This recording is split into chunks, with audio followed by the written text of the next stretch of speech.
हम लोगों को नमस्कार। जैसा आप जानते हैं, आज हम यहाँ पे इकट्ठा हुए हैं। अभी 24 सितंबर को जो एक इंसिडेंट हुआ यहाँ पे, बड़ा अनफॉर्चुनेट इंसिडेंट हुआ, जो कि इससे पहले लद्दाख हिस्ट्री में कभी नहीं हुआ है। एक लॉ एंड ऑर्डर सिचुएशन बनी और उसमें काफ़ी ज़्यादा वायलेंस हुआ, तोड़फोड़ हुई, अरसन हुआ और उसके नतीजे में 4 कीमती जानें चली गई और बड़ी संख्या में हमारे सिविलियंस, हमारे पुलिस और पैरामिलिट्री फोर्सेस के जवान जो हैं वो ज़ख्मी हुए। इसके परिप्रेक्ष्य में आपका बैकग्राउंड थोड़ा बताना चाहता हूँ। आप सभी जानते होंगे कि लद्दाख यूटी बनने के बाद एक यहाँ पे एक पॉलिटिकल डिमांड रही है 6 शेड्यूल की या स्टेटहुड की। तो उस सिलसिले में यहाँ पे जो 2 बॉडीज़ हैं, अपेक्स बॉडी ले और केडीए करगिल, उनका सेंट्रल गवर्नमेंट के साथ एक लंबा टॉक्स का सिलसिला चल रहा है। वो काफ़ी दिनों से सिलसिला चल रहा है। उसमें डिफरेंट सेटअप है, हाई पावर कमेटी है जिसमें डिसीजन लिए जाते हैं और उसमें एक और छोटी कमेटी भी है, सब कमेटीज़ भी हैं। और इस सिलसिला इसमें काफ़ी कुछ मिला भी है। जैसे लद्दाख एक ही हमारे देश का हिस्सा है, यूनियन टेरिटरी है, जहाँ पे 85% तक की रिजर्वेशन, 85% रिजर्वेशन जो है वो लोकल्स के लिए दी गई है। इसके साथ ही साथ 1/3 जो है काउंसिल की जो सीट्स हैं वो वुमेन के लिए आरक्षित की गई हैं। और इसके साथ साथ जो यहाँ की लोकल कल्चर और लैंग्वेज को प्रमोट करने के लिए जो पुर्गी और जो भोटी लैंग्वेज है उसको भी ऑफिशियल लैंग्वेज का दर्जा दिया गया है। और एक ऑनगोइंग प्रोसेस है जो चल रही थी पर इस प्रोसेस को सबडाज करने के लिए, इसको विशिएट करने के लिए काफ़ी समय से प्रयास भी चल रहे थे, जिसमें कुछ सो कॉल्ड इन्वायरमेंटल एक्टिविस्ट और बाकी इस किस्म के ग्रुप्स जो थे जिनकी क्रेडिबिलिटी पे भी एक क्वेश्चन मार्क है, उन लोगों ने इसको प्लेटफॉर्म को हाईजैक करने के लिए कोशिश की। और उसमें से सबसे जो प्रथम जो हमारा नाम है, जो मिस्टर सोनम वांगचुक हैं, जिन्होंने पहले भी इस किस्म के बयान और इस किस्म की जो प्रोसेस को डिरेल करने के लिए काफ़ी काम किया। और इन दिनों में 10 सितंबर को जब ये प्रोसेस चल रही थी और नई डेट अनाउंस हो गई थी 6 अक्टूबर को हाई पावर कमेटी के लिए, और उससे पहले एक उसकी प्रिलिमिनरी डिस्कशन के लिए 25 और 26 को डेट्स अनाउंस हुई थी। यहाँ के लीडर्स वहाँ पे जाके और वहाँ पे डिस्कस करते। पर उससे पहले एक अनशन शुरू किया गया और उस अनशन को प्लेटफॉर्म बनाया गया जिसमें इस किस्म के तत्व जो हैं उनको बुला के इन्वाइट करके और एक यहाँ का जो एक पीस और जो लॉ एंड ऑर्डर का इन्वायरमेंट था उसको विशिएट करने की कोशिश की गई। कई तरीके से समझाया भी गया इनको कि जो है इस किस्म की ऐसी कार्रवाई नहीं होनी चाहिए जिससे कि हमारा जो टॉक्स हैं वो डीरेल हों। पर फिर भी ये जो प्रोसेस, जब भूख हड़ताल जो है वो ख़त्म नहीं की गई और इन्हीं दिनों में run up to the talks हमने देखा कि एक उनमें इंक्रीज़ आई, जिस किस्म के बयान दिए गए, जिस किस्म के जो वहाँ पे वीडियो वायरल किए गए, जिसमें हमें लगता था कि लॉ एंड ऑर्डर को काफ़ी ख़तरा है। और उसमें हमने पुलिस कार्रवाई भी की उन दिनों में। जब भी हमें लगा, हमने उसमें एफआईआर भी रजिस्टर किए। और 24 तारीख को, जबकि 25 और 26 को एक प्रिलिमिनरी टॉक्स ऑलरेडी प्लान थी दिल्ली में और यहाँ के जो लीडर्स थे दोनों ग्रुप्स के, वो जाने वाले थे। सरप्राइजिंगली 24 तारीख को एक बहुत बड़ा यहाँ जो ग्रुप इकट्ठे हो गए और उसमें नॉर्मल जो ग्रुप्स तो थे ही थे, उसके साथ ही साथ उसमें काफ़ी एंटी सोशल एलिमेंट्स जो हैं वो ज्वाइन किए। और सडनली जो ये ग्रुप जो है 5-6 हज़ार के लोग जो हैं उन्होंने जो है मार्च किया और बाहर जो जितनी भी यहाँ की गवर्नमेंट बिल्डिंग्स हैं, एस्टेब्लिशमेंट्स हैं, पॉलिटिकल पार्टीज़ के ऑफिस हैं, उनको बड़े मैसिव तरीके से डैमेज किया, स्टोन पेल्टिंग की। और जहाँ पे जो हमारी फोर्सेस लगी थी, जो उन्हीं की प्रोटेक्शन के लिए लगी थी, इन फोर्सेस इन इंस्टीट्यूशंस की, और वो अंदर थी प्रेमिसेस में, उनके ऊपर अटैक किया गया।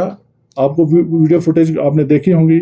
एक पॉलिटिकल पार्टी के दफ्तर को घेराव करके उसमें आग लगा दी गई, टू द एक्सटेंट कि हमारे वहाँ पे सीआरपीएफ के जवानों की काफ़ी बुरी तरीके से उनकी पिटाई की गई। और आज भी एक जवान जो है अभी भी एक सीरियस स्पाइनल इंजरी के साथ आर्मी हॉस्पिटल में एडमिटेड है। 3-4 और जवान उनको बड़ी मुश्किल से निकाला गया। तो उसी बिल्डिंग में हमारी 4 महिला पुलिस लद्दाख की जो थी वो फंस गई और उसको बिल्डिंग को बाहर से आग लगा दी गई। आप समझ सकते हैं कितना मैसिव एक अटैक था। और उसके बाद यही जो मॉब है और उससे भी ज़्यादा बड़ा मॉब जो है, यहाँ पे हम बैठे हैं इसी प्रेमिसेस में, यहाँ पे काउंसिल बिल्डिंग है, यहाँ पे जो यहाँ की सरकार है उसका हेडक्वार्टर है, उस पर अटैक किया गया, उसको आग लगा दी गई। और इसी में यहाँ पे हमारे जितने भी सारे ब्यूरोक्रेसी जो सारी इसी प्रेमिसेस में थी, इन सभी को खतरा था। और उस अटैक को जब इतने मैसिव अटैक को जब रोकने के लिए सेल्फ डिफेंस में फायरिंग इंसिडेंट हुई, जिसमें 4 अनफॉर्चुनेट डेथ्स हुई। और इसमें जो टोटल नंबर ऑफ जो हमारे इंजर्ड हैं, सीवियरली इंजर्ड जो हैं, पहले दिन ही हमारे 32 निकले। और उसके बाद में जो है काफ़ी लोग और इंजर्ड हुए। मेरी अपनी गाड़ी जो है, मेरे पे भी अटैक हुआ, मैं लकीली सर्वाइव किया विद छोटी मोटी चोटों से, और हमारी गाड़ी तोड़ दी गई। इस मॉब के माहौल में 4 बजे तक हमने, ये कोई 11:30-12 बजे के करीब का वाक़या जब ये वायलेंस शुरू हुई, पर हमने 4 बजे तक इसको कम्प्लीटली अंडर कंट्रोल लेके आ गए। और एक जो है कर्फ्यू वगैरह नॉफिस किया गया, फोर्सेस लाई गई, और जो बाकी रिलीफ है उसके लिए हमने काम किया। टोटल जो इंजर्ड थे, जो सीवियरली इंजर्ड हमारे पुलिस पर्सनल थे, उसमें 17 सीआरपीएफ के थे, 15 लद्दाख पुलिस के थे। पर बाद में जब हमने देखा जो माइनर इंजरीज जो बाकी डिप्लॉयमेंट थी हमारे ओवरऑल सिटी में, हमारा नंबर कोई 70-80 के करीब पहुंचा। उसी तरीके से कोई 70-80 के करीब जो है सिविलियन जो है वो इंजर्ड हुए। उसमें जो 7 जो थे वो सीरियस थे, क्रिटिकल थे। एक क्रिटिकल जो लड़की थी उसको एयरलिफ्ट करके नेक्स्ट डे दिल्ली एडवांस जो मेडिकल अटेंशन के लिए भेजा गया। और अभी जो है कोई 6-7 लोग जो हैं लद्दाख हॉस्पिटल में जो हैं वो है, पर वो रिकवर कर रहे हैं सारे। मैं आपकी तरफ से पूरे लद्दाख को ये मैसेज देना चाहता हूँ, लद्दाख पुलिस आप ही का अंग है। मैं खुद यहाँ पे दूसरी बार पोस्टिंग कर रहा हूँ। मैं लद्दाख की साइकी को जानता हूँ, मैं लद्दाख की कॉन्शियस को जानता हूँ। इस किस्म का जो है वायलेंस जो है लद्दाख की हिस्ट्री में पहली बार हुई है। और मुझे ये पूरा यकीन है कि लद्दाख के लोग जो हमेशा से पुलिस का साथ देते रहे हैं, एडमिनिस्ट्रेशन का साथ देते रहे हैं, ये एक वन ऑफ सिचुएशन है। और इसमें लोगों को भी जिनसे मैं मिल रहा हूँ सभी इसमें शर्मिंदा हैं। किसी ने एंटिसिपेट नहीं किया था इस किस्म की वायलेंस होगी। और मेरा मैसेज लद्दाख के लोगों के लिए यही है, लद्दाख पुलिस आपका हिस्सा है और आपकी सुरक्षा के लिए दिन रात आपके साथ है। हमने हमारा एक अपना हिस्ट्री है, एक सागा है हमारे सेक्रीफाइस का। इसी साल हमने 3 डिफरेंट इंसिडेंट्स में 2 हमारे कांस्टेबल और 1 हमारा इंस्पेक्टर शहीद हुआ है लोगों को बचाते हुए। इससे पहले हमने काफ़ी काम किया है। इसी पिछले महीने ही जब यहाँ पे फ्लड्स आए थे और लैंडस्लाइड इशू हुए थे, दिन रात हमारी फोर्स ने काम किया। उससे पहले मार्च में सडनली जब एक यहाँ पे स्नोफॉल हो गया और हमारे को 200-300 के करीब गाड़ियाँ जो थी वो खरदुंगला चांगला पास के ऊपर फंस गई थी। पूरी रात हमने सर ऑपरेशन लगा के लोगों को खींचा और बाहर निकाला सुरक्षित, कोई भी उसमें कैजुअल्टी नहीं हुई हमारी। मैं ये कहना चाहता हूँ कि आपकी पुलिस आपके साथ है, आपके लिए 24/7 काम करने के लिए खड़ी है। और पर हम सिविलियंस को हर कीमत पे हर सिचुएशन में प्रोटेक्शन करेंगे। पर जो लोग हमारे इस पीस और हार्मनी को डिसरप्ट करने की कोशिश करेंगे या कोई ऐसे एंटी सोशल एलिमेंट्स, उनके साथ हम सख्ती से निपटेंगे। मैं ये भी क्लियर करना चाहता हूँ। स्पेशल मैसेज है हमारे यूथ के लिए। हम यूथ जो है, यहाँ का यूथ हमारा एक फ्यूचर है। इनके लिए हमने बहुत किस्म से एंगेजमेंट की हुई है। अभी पिछले 1-2 महीने से हम करियर काउंसलिंग के लिए पूरे लद्दाख यूटी में हमने एक प्रोसेस शुरू किया था। उसमें बढ़ चढ़ के हमारे यूथ ने हिस्सा लिया। 1800 के करीब जो है अभी पोस्ट जो हैं उनकी रिक्रूटमेंट की प्रोसेस चल रही है। अभी हम सब इंस्पेक्टर की पोस्ट करने वाले हैं। और अभी जब हम बात कर रहे हैं, अभी कोई 400-500 के करीब हमारे जो कांस्टेबल हमने रिक्रूट स्पेशल तरीके से बड़ा कोशिश करने के बाद ट्रेन करके कश्मीर से लाए हैं। उनकी पासिंग आउट के लिए वेट कर रहे हैं। इनफैक्ट पासिंग आउट उनका कल का दिन था पासिंग आउट होने का, पर जो हमारा जो सिचुएशन बनी उसके कारण उनका पासिंग आउट डिले करना पड़ा। मैं ओपन आर्म्स के साथ अपने यूथ को कहना चाहता हूँ, हम आपका हिस्सा हैं और हम आपको इन्वॉल्व करना चाहते हैं लद्दाख की प्रोटेक्शन के लिए। हम चाहते हैं आप एज ए पुलिस फैमिली हमें ज्वाइन करें और बाकी जो गवर्नमेंट जॉब जो अभी आने वाली हैं 1800 के करीब, उसमें पार्टिसिपेट करें। किसी भी एंटी सोशल एलिमेंट के पास ऐसे लोगों की बातों में मत आइए जिनका अपना एक एजेंडा है, जो आपको एज ए टूल यूज़ करते हैं और आपके भविष्य को खतरे में डालने की कोशिश करते हैं। Thank you. एक NSA लगाया गया है और रिपोर्ट्स आ रही हैं कि उनको जोधपुर जेल शिफ्ट किया गया है। ये क्यों किया गया, क्या चार्जेस उनके खिलाफ हैं, अगर आप उसको एलैबोरेट करें। और एक सवाल और कि गवर्नर साहब जो हैं कविंदर गुप्ता, उन्होंने बोला कि एक फॉरेन कॉन्स्पिरेसी है। अभी NDTV पे इंटरव्यू दिया, तो इन्वेस्टिगेशन में क्या सामने आया है? देखिए, कुछ इन्वेस्टिगेशन जो हम अभी तक आपको बता सकते हैं, कुछ ऑब्वियसली हम नहीं बता पाएंगे क्योंकि उसमें एक प्रोसेस चल रही है। जो सोनम वांगचुक का है, अगर आप देखें इनका प्रोफाइल और एक इनकी हिस्ट्री रही है, ये सारा कुछ आपको यूट्यूब में अवेलेबल होगा। जिस किस्म से इंस्टिगेशन वाली उन्होंने बातें की हैं, अरब स्प्रिंग की बात की है, या नेपाल या बांग्लादेश या श्रीलंका की जो इंस्टिगेट करने के लिए उनका एक अपना एजेंडा है। जहाँ तक आपकी फॉरेन फंडिंग की बात कर रहे हैं, उसके ऊपर ऑलरेडी प्रोसेस चल रही है। FCRA की वायलेशन का कितना वहाँ पे है। हमने पिछले दिनों जब चलो इस प्लेटफॉर्म में बता देता हूँ, हमने एक पाकिस्तान PIO भी पकड़ा था जो इनके साथ उनकी रिपोर्टिंग करके अक्रॉस भेज रहा था। उसके भी एक हमारे पास रिकॉर्ड है। हमारे पास इनकी जो विजिट्स हैं, जैसे पाकिस्तान में डॉन की इवेंट इन्होंने वहाँ पे जाके किया, उसके बाद बांग्लादेश में, तो ये सारा एक बहुत बड़ा क्वेश्चन मार्क है इनके ऊपर। और इसके बीच में डिफरेंट एजेंसीज जो हैं जिनका ये काम है वो ऑलरेडी इसमें इन्वेस्टिगेशन कर रही हैं और उसमें एक्शन लेंगी। मैं इससे ज़्यादा इस पर और नहीं कह सकता। आपने सर एंटी नेशनल एलिमेंट्स की बात कही आपने, और जो रिपोर्ट्स तमाम निकल के आ रही थी, मैं अमृत प्रकाश हुए NI से, LG साहब ने भी उसको कोट किया कि नेपाल के कुछ एंटी सोशल एलिमेंट्स इसमें शामिल थे। अगर आप कोट कर पाएँ, आपके पास कोई इनपुट्स हो, कितने लोग इसमें शामिल थे जो कि विदेश से ताल्लुक़ रख सकते थे, क्या कोई एंटी नेशनल कॉन्स्पिरेसी यहाँ पर थी? देखिए, ये एक इन्वेस्टिगेशन का विषय है, पर जिस दिन हमारे जो फर्स्ट डे जिस दिन इंजर्ड जो लोग जब शिफ्ट किए गए, उसमें 2 नेपाली जो हैं बुलेट इंजरीज है, 2 की शायद 3 जो है वो नेपाली नेशनल यहाँ पे हॉस्पिटल में एडमिट थे। उसके बाद में हमने कुछ और लोग जो किए, उसमें से उनकी वेरिफिकेशन के बाद शायद 3-4 और ऐसे तत्व निकले हैं। 3 तो कंफर्म्ड हैं जो कि नेपाल नेशनल थे और जो हॉस्पिटल में एडमिट रहे हैं। जी सर, जिस तरह से सिविलियंस प्रोटेस्टर्स, देखिए, हम कर्फ्यू के बारे में हमारी सबसे बड़ी चिंता है। इससे पहले हमारी मीटिंग हो चुकी है। हमारा मेन एम है कि शांति बहाली हो जाए, और हम समझ सकते हैं लोगों की परेशानियां भी हैं, और ऑलरेडी हमने इसमें डिसीजन ले लिया है। अभी कर्फ्यू 1 से लेकर 3 बजे तक जो हम स्टैगर तरीके से खोलने वाले हैं, ओल्ड सिटी में अभी खुल जाएगा, और जो चौक से नीचे वाला जो न्यू एरिया है उसमें हम 3:30 से 5:30 तक खोलेंगे। 2-2 सर, इससे प्रोटेस्ट जो है काफी जगह पे देखा जा रहा है। पब्लिक पार्टिसिपेट जिन लोगों का ऑब्लिगेटरी है वहाँ पे आना, जो क्लोज रिलेटिव्स हैं, उनके लिए ऑलरेडी हमने अरेंजमेंट कर लिया है और उनको हम सेफली रहेंगे। हम नहीं चाहते कि फ्यूनरल के टाइम, क्योंकि हर जगह डिप्लॉयमेंट है और हर जगह रोड ब्लॉक है, किसी को इनकन्वीनियंस हो, हम उसको अरेंज करें। फोर्सेस ने SOP फॉलो किया before firing on the use, क्योंकि बुलेट मार्क से 4 का डेथ हुआ है सर। सो SOP फॉलो किया कि नहीं किया? मैं आपको बता रहा हूँ, SOP जो सेल्फ डिफेंस है, जो आपकी लाइफ और प्रॉपर्टी और सेल्फ डिफेंस जो हमारा मेन चार्टर है, उसको डिफेंड करने के लिए in the right of self defence जो है फायरिंग की जा सकती है, और वही कारण था जब फायरिंग हुई है। अगर आप वीडियो फुटेज देखें और आप उसमें देखें कि अगर किस हालात में हमारी पुलिस फोर्स ने जो परफॉर्म किया है, it's commendable. I salute them. Sir, administration का बताया जा रहा है ये फेलियर है, क्योंकि जब वो बीजेपी की तरफ गए, there were no less security there, और इतना इजीली वहां यूथ घुस गए और आग लगा दी। मैडम, मैं आपको एवरीबॉडी केम इन देखिए कहने वाली बात ऐसा कुछ नहीं है। मैं जो आपको फर्स्ट इंसिडेंट बताया, जिसमें हमारी 4 लद्दाख पुलिस की लड़कियां जो उस बिल्डिंग के अंदर फंस गई, वो बीजेपी ऑफिस ही था।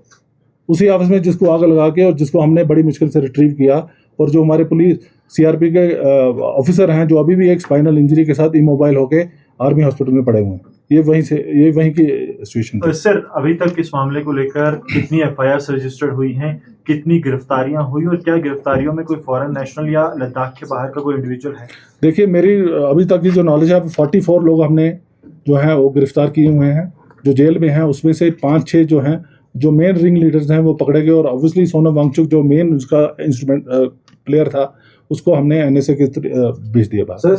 सोनम वांगचुक के पीछे क्या पाकिस्तान से भी जुड़े तत्व हो सकते हैं जो देश में अस्थिरता पैदा करना? देखिए, सारा मीडिया में सबको पता है उनकी डॉन की जो इवेंट और जो पाकिस्तान में उन्होंने बयान दिए हैं, और ख़ासकर मैंने एक और इंसिडेंट बताया जिसमें एक पाकिस्तान PIO जो है यहाँ से, जिन्होंने अक्रॉस हमने देखा, जिन्होंने वो जो वीडियो भेजने वाले और उनके जो बाकी लिंक्स हैं, जो फॉरेन फंडिंग है, एक बड़ा इन्वेस्टिगेशन का विषय है और उसमें काम चल रहा है। सर, क्योंकि लद्दाख को जैसे आपने बताया कि किस तरह से पुलिस, आर्मी और लोकल्स का रिश्ता रहता है, और इसमें सभी नेशनल मीडिया लद्दाख को एक एंटी नेशनल के रूप में अभी जितने भी न्यूज़ है वहाँ चलाए, वो फुटेज क्यों नहीं दिया गया सर, जहाँ पे वो इंडियन फ्लैग लेके हाथ में लेके, और जो अंबेडकर का पोर्ट्रेट है, जो वहाँ हिज बकुला रिम्पोचे जी का पोर्ट्रेट वहाँ से निकाला गया है और बहुत प्राउडली भारत माता की जय के नारा लगा के वो निकल रहे थे, तो why are these things not shown in the police का काम फुटेज बांटना या एक इंटरनेशनल का एक वो मैडम नक्शा जा रहा है। मेरी बात सुन लीजिए। जी।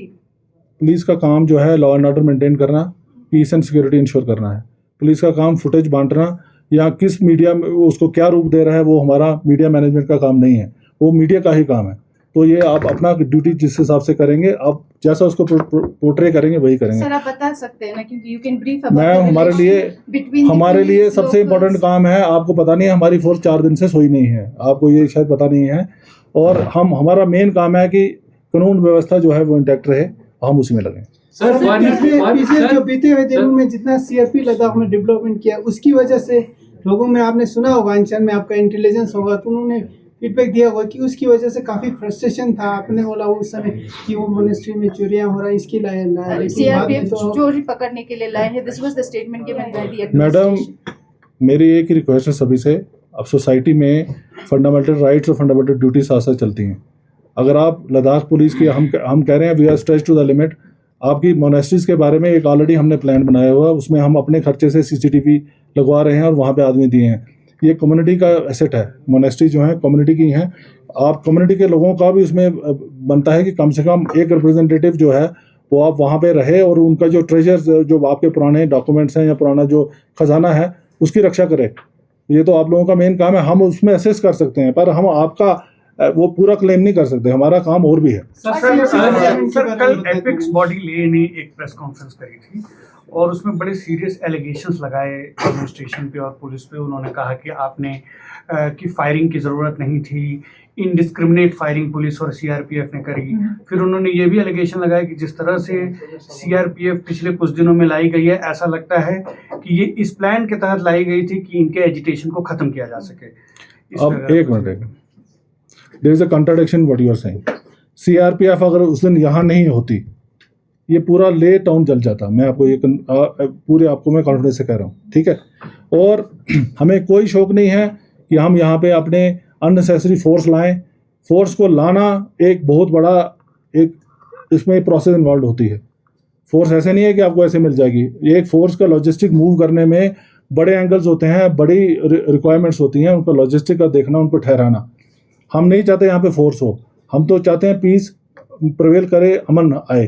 पर अमन तभी आएगा जब एक सिटीजन जो है अपनी रिस्पॉन्सिबिलिटी पूरी समझेंगे। कोई भी एक ग्रुप जो है इस किस्म से, एक फोर्स जो कि एक इंफ्रास्ट्रक्चर के अंदर खड़ी है, डिफेंड कर रही है उसको, अगर उसको जलाने के लिए आएगी तो आप क्या चाहते हैं, क्या हो, फोर्स मर जाए? वो नहीं पॉसिबल है ना, ह्यूमन लाइफ सबकी है।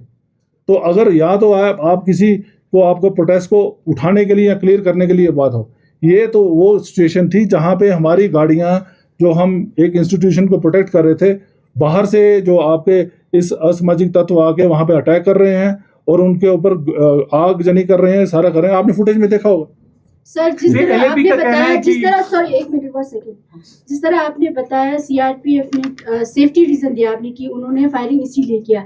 क्या आप बता सकते हैं कि फायरिंग जो प्रोटेस्टर ने किया, क्या उन्होंने कोई एम्यूशन, क्या उन्होंने ऐसे कोई फायर या ऐसा पिस्तौल लिया था कि इस वजह से सीआरपीएफ को गोली चलाना पड़ा? आपने फुटेज देखी, आपने फुटेज चेस्ट और हेड पे हुआ, एसओपी फॉलो किया नहीं? एसओपी ही है। मेरे पास सुनिए, आप ये देखिए, लाइफ एंड प्रॉपर्टी जो नेशन की प्रॉपर्टी है और ह्यूमन लाइफ इनोसेंट की, क्या आप सीएससी के जितने एम्प्लॉइज वहाँ पे थे या जितनी ब्यूरोक्रेसी है, क्या आप चाहते सब जल के मर जाते?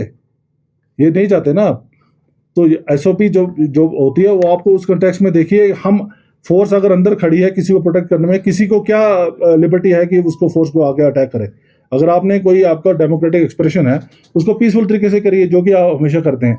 तो जब आप खुद ही देख रहे हैं कि इतना पथराव करके, इतना आगजनी करके, उनका एम यही था एनार्की क्रिएट करना, उस एनार्की को क्रिएट करने का हमारा जो मेन काम है। सर, लद्दाख में फॉरेनर टूरिस्ट बहुत आते हैं, तो उन्हें बैंकॉक वे के लिए परमिशन नहीं दे रहे हैं, क्या वजह है? कोई सर ये एडमिनिस्ट्रेटिव ये छोटी मोटी चीज़ें जो हैं ये बाद में रखेंगे, हमारा आज तक का जो था इसी तक Did you have any intelligence कि ऐसा कुछ हो सकता है? क्योंकि अभी तक तो पीसफुली यहाँ पे सब कुछ चला था और अचानक से ऐसा violence came as a surprise to everybody.